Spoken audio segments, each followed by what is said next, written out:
Vocês pediram muito e eu acabei por fazer-vos à vontade. Hoje vamos ter um vídeo de pergunta e responde. E adivinhem qual é o tópico? Infertilidade, obviamente.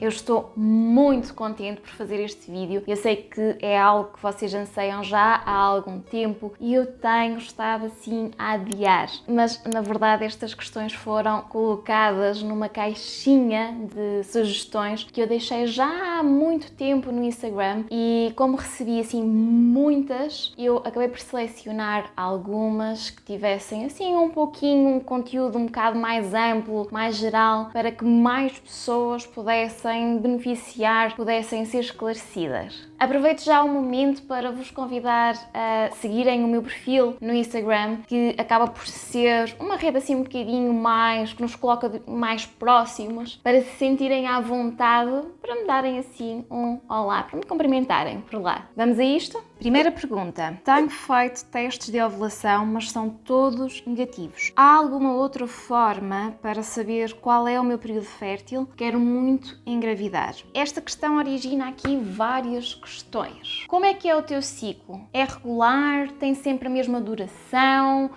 A duração é aproximada? Como é que é o teu muco cervical? Tens alguma alteração conhecida na fertilidade? São várias as questões que podem estar a levar a ter apenas testes negativos. Eu precisaria de compreender o teu ciclo melhor, perceber se estás a ovular, quando é que estás a fazer os teus testes, quantos testes é que fazes em dias seguidos, ou se estás a testar ali dentro daqueles dias considerados normais, ou seja, ali por volta do 14º dia. E aqui vamos fazer um parênteses, porque na verdade eu quero relembrar que o 14º dia é falível e que muitas mulheres não ovulam nesse dia. Mas voltando aqui à questão colocada, nós precisamos perceber exatamente como é que estás a fazer, porque na verdade podes estar a fazer de forma errada. Eu gosto imenso de recomendar os gráficos da temperatura basal e a avaliação do muco fértil em substituição dos testes de ovulação, por dois motivos. Primeiro, dá-te um panorama geral do ciclo e por isso se tiveres algum tipo de disfunção hormonal, o gráfico poderá alertar para essas alterações, essas disfunções e também porque é super económico e não necessitas de gastar dinheiro em testes de ovulação. Os testes são interessantes no ciclo regular em que não há problemas e que tu já consegues identificar mais ou menos ali a tua janela fértil, mas se estiveres completamente à nora, das duas uma, ou vais fazer imensos testes e podes não chegar ao resultado que pretendes, ou então não consegues de todo perceber exatamente quando é que estás a ovular. Outra coisa muito interessante e que muitas vezes me questionam, fazem os testes de ovulação e dão todos positivos. E isto aqui é muito comum em quadros de SOP, ou seja, Síndrome dos Ovários Poliquísticos. Aqui para concluir, sinceramente, eu acho bem mais interessante compreender todo o funcionamento do organismo e só é possível fazendo uma investigação, percebendo como é que ele funciona, porque tu és única e por isso não te vais enquadrar na gaveta de uma outra pessoa. Tu tens a tua própria gaveta, precisas é de aprender a explorar o que está dentro dela. Se eventualmente pretendes que eu te ajude a perceber melhor a tua fertilidade e qual é a tua janela fértil, visita o meu site, porque nele poderás encontrar algumas informações que vão ser úteis e se quiseres que eu te ajude a interpretar os sinais que o teu corpo tem manifestado, manda um e-mail. Segunda pergunta. Catarina, eu e o meu marido ainda não queremos ser pais. Vi o teu direto sobre preservação da fertilidade no doente oncológico e percebi que não é apenas para doentes oncológicos a questão da preservação da fertilidade. Percebeu muito bem. Mas agora estou num dilema. Faço a minha própria preservação ou achas melhor preservar um embrião? Sinceramente, o meu marido não está muito de acordo, mas tenho medo de que um dia seja tarde demais, pois tenho 37 anos e o meu marido 43. Então vamos por partes. O que é que nós sabemos sobre a preservação da fertilidade? Nós sabemos que preservar gametas tem uma maior taxa de insucesso do que quando preservamos embriões. E aqui temos duas questões. Nós jamais podemos forçar alguém a ser pai ou a ser mãe. Tem que ser algo que tem que partir de dentro. Mas muitas vezes o medo por causa da idade começa a trazer ali uma certa urgência em fazer alguma coisa. Isso poderá ser preservar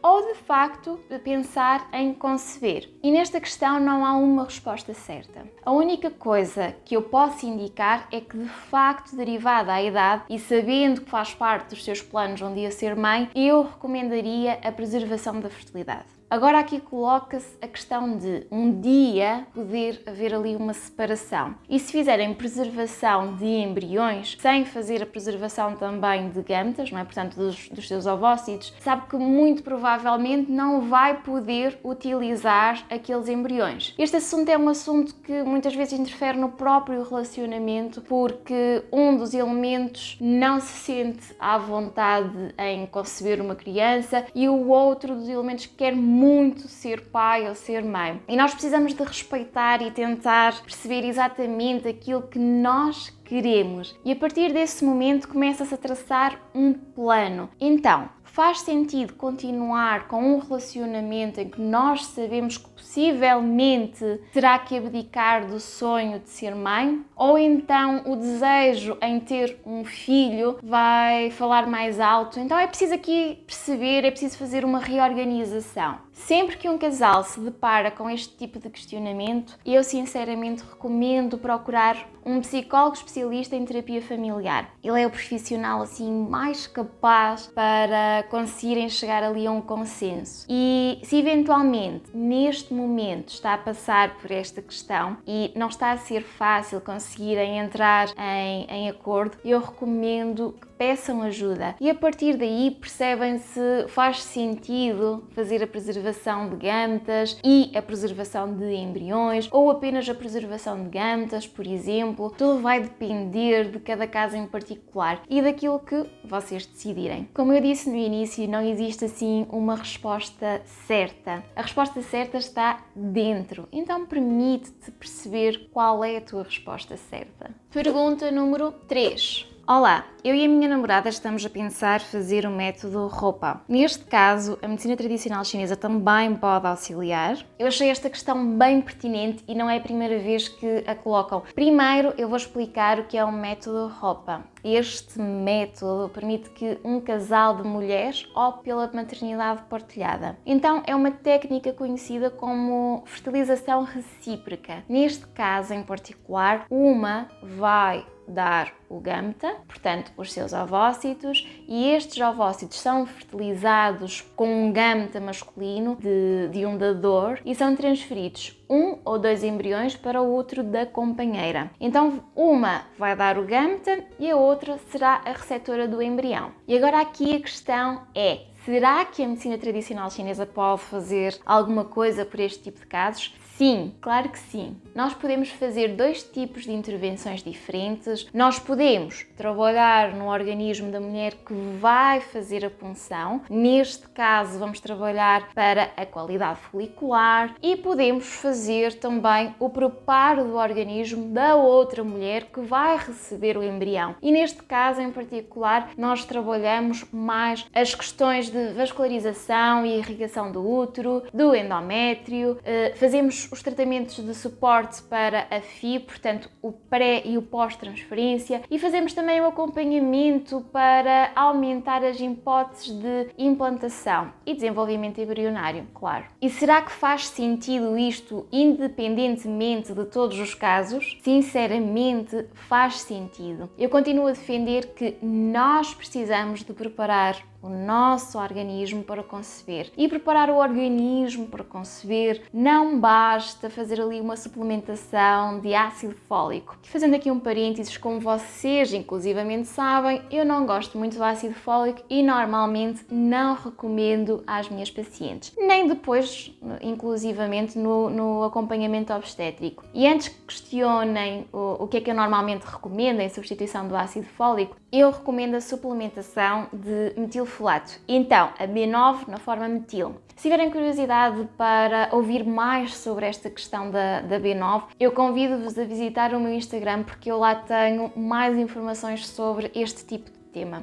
E voltando aqui à questão colocada. Muitas vezes nós não estamos a lidar só com casos em que não existe um diagnóstico pré-estabelecido. E nesses casos é ainda mais importante porque nós podemos ter alterações na qualidade dos ovócitos, inexistência de ovócitos, disfunção ovárica, alterações no endométrio, alterações metabólicas e por aí vai.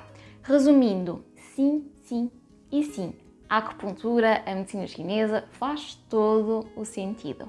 E vamos agora para a quarta pergunta. Olá, Catarina. Descobri que tenho trombofilia e que é por isso que eu perco todos os meus bebés. Lamento. A medicina tradicional chinesa consegue reverter este quadro? Não me sinto muito confortável com os injetáveis. Esta questão é aquela que me colocam sempre, mas sempre que eu abro uma caixa de perguntas. E a resposta é um redondo não. A medicina tradicional chinesa não consegue dar uma resposta nem de perto similar à que a medicina ocidental consegue através da heparina. É muito importante que faças o uso correto e acredita que termos este tipo de medicação é uma bênção para quadros como o teu. Vamos para a quinta pergunta. Como trabalhar a minha energia Yin? Sinto que a minha falta de Yin está a atrapalhar a minha fertilidade. Obrigada, Catarina, pela informação que disponibilizas. Gosto muito de te acompanhar. Obrigada eu por estares aí desse lado. Conecta-te a ti própria. Faz dança, faz uma arte, uma pintura, um quadro, caminha pela natureza, basta isso. Aquilo que te leva novamente a centrar, leva-te novamente a ti. E agora sim vamos para a sexta questão. Usar ou não usar óleos essenciais para aumentar a fertilidade? O óleo essencial conecta-te a ti. Por isso, sim, permite-te relaxar, trabalhar amor próprio, ter um tempo só teu. Relembra-te que precisas respirar fundo e libertar ali todas aquelas tensões do dia. Eu não concordo com o uso de 1000 óleos XPTO para uma única difusão. A ideia é manter assim as coisas simples, é o suficiente.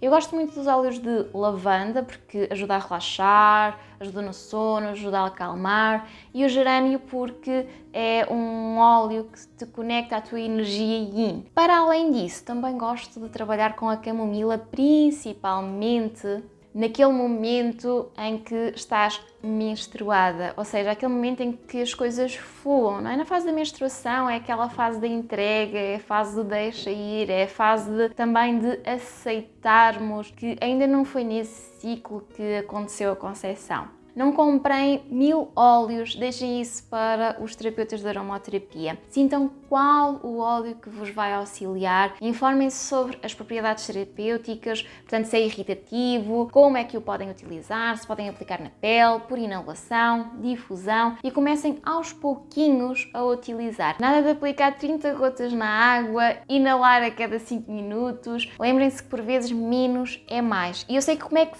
são as tentantes. Leem para pôr uma gota e acham que se puserem 30 vai ter mais efeito, mas não funciona assim. Mantenham tudo muito simples. Se gostaste deste vídeo, deixa o teu gosto e subscreve o canal assim, por favor. Isso é muito importante para nos permitir crescer enquanto canal e também dessa forma conseguirmos chegar a mais pessoas. Vejo-te no próximo vídeo. Combinado?